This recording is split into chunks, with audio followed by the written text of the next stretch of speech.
what happens is this collapses. Now imagine when it collapses, what happens is it falls in on itself. And that opens a pathway into the dissociated content.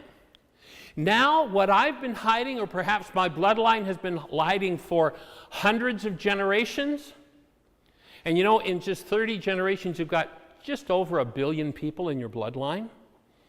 You know, the geneticists, when they first started researching genes, said 95% of our DNA was junk. They're down, I think, to about 60% now. They're saying it's junk. There's no junk there.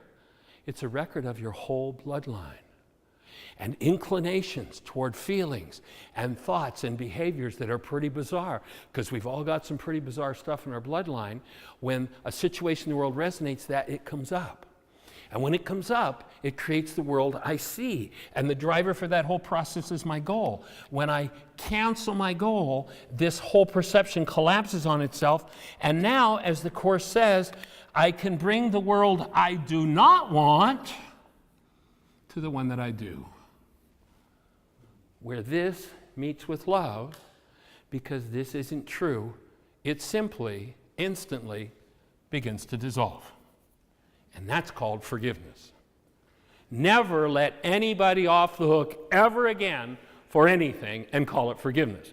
Now, if you choose to pardon somebody, that's a nice thing to do. Let them off the hook, go for it. But if somebody tells you that forgiveness is about letting somebody else off the hook, don't believe it. They're two distinct and separate processes. But if I call pardoning someone forgiveness, I'll never go to the next level of doing this, and I'll get stuck with it. Now that's Aramaic forgiveness. That's how it's explained in the Aramaic. And I didn't see it in the Course until I had the eyes to see and the ears to hear the brain cells from working with the Aramaic. And then one day I ran across this paragraph, which precisely describes forgiveness exactly as it's described in the Aramaic. The only other place on the planet I've seen it. To me, that absolutely verifies the teaching came from exactly the same source. And here's what the Course says. Workbook, lesson 305. I believe it's paragraph 7. Open a curtain in your practicing by merely letting go all the things you think you want. Your trifling treasures put away, leave a clean and open space within your mind for Christ to come. Precisely the same as the Aramaic. Open a curtain. This is the core of forgiveness. The Course says there is one single-edged sword, and that's forgiveness. And it doesn't mean I forgive you, I forgive myself. Oh, I love you, oh. But it opens the space for you to see your hatred and your vengeance. Now, I watch people work with the Course who are all nicey nice, and it's all about nice words, and it's all fun, and it's all exciting, and it's all a lie, and it's all a fraud. If you read the Course says, you may wonder why you must look upon your hatred and realize its full extent. Stop lying to yourself. In your genes, there is hatred and terror and all kinds of insane stuff. And you've got to be willing to look upon it. Here's how you do. Why did they twist forgiveness around and making it about letting them off the hook? Because nobody wants to countenance this. Nobody wants to face and deal with this. But what happens when you cancel your goal? What does the Course call it? Your trifling treasure. Why a trifling treasure? I don't care what it is you want. Whatever it is, if it's more valuable to you than your human life, it's a trifling treasure. It isn't worth the powder to blow it to hell. It's a trifling treasure. So the Course says, your trifling treasure put away. Leave a clean and open space within your mind. What happens? When you put your goal away, when you cancel your goal, you collapse the projection that it's about somebody else. When it collapses in on itself, you've got access to the dissociated content. What you've been hiding from yourself all your life, and your family system has been hiding for 1,000 generations by talking about everybody else when they're in pain, it collapses on itself, and you can bring that part of your mind forward in the presence of love, and it simply begins to dissolve. So let's read that again. Workbook lesson.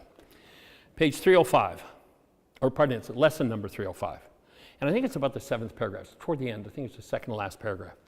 Open the curtain in your practicing by mere letting go all the things you think you want. Your trifling treasures put away and leave a clean and open space within your mind for Christ to come, for the active presence of love to show up. And then the textbook on 227 says, here's the next level. Here's where you need to go. Search your mind for any thoughts you may fear to uncover and turn it over. Don't stand around affirming that everything's nice and fun and wonderful when what's going on in you isn't. Or you'll destroy yourself and you'll destroy your relationships over it. You must look in there. So then, there's a helper that's given to you, because recognizing you've got a 9-bit processor is going to be kind of tough to clean up 1 billion lives out of your generations, the energetic patterns that are passed from generation to generation. So there is a power in you. Now the Course does what the Greek scriptures have done, and they've called it male. It isn't male in Aramaic, and it isn't the Holy Spirit. In Aramaic, it's Ruka Dekudsha. It is a feminine elemental force that, when invited into activity, undoes the effects of your errors and teaches you the truth. It can reach through everything that you've ever done energetically and clean it up. It's that big a processor. Where you've got this puny little 9-bit processor, not far that it's going to go on its own. So what it says here is Ruka Dekudsha, and the words in the Course are the Holy Spirit. Again, there's nothing about a disembodied spirit being. But Ruka Dekudsha's vision is merciful and its remedy is quick. But you got to be honest with yourself. It says, do not hide suffering from its sight and bring it all gladly to her. Lay before its eternal sanity all of your hurt and let her heal you. So you don't have to do this journey on your own. You literally have any time. Now, you've got free will. It's never going to interfere with you. You want to hold on to your thought system based in hostility or fear and know it's outside and I'm going to forgive them? Have at it. That's your business. It's never going to interfere. You're going to have to invite it into activity before it will move anything in you. And then when it does, it will support you through anything and everything that doesn't belong. And so this particular passage in the textbook on page 227 goes on and says, do not leave any spot of pain hidden from her sight. She will heal every little thought you've kept to hurt you and cleanse you of its littleness. And then it says, exempt no one from your love. That is, if there's anyone that you can't stand as the presence of love in the presence of, then you're exempting them. You're cutting them off from the presence of your being, and you're cutting yourself off from it. So it's exempt no one from your love, or you will be hiding a dark place in your mind where Ruka's healing power is not welcome. So it's like you got to be honest with yourself. You got to start to own it if you ever want to change it. You can't keep playing the game of speaking about others, because the world you see is an idle witness that you were right, and you trained it in its testimony. And as it gave it back to you, just like your bloodline has done, you convinced yourself that what it saw was true. You have done this only to yourself.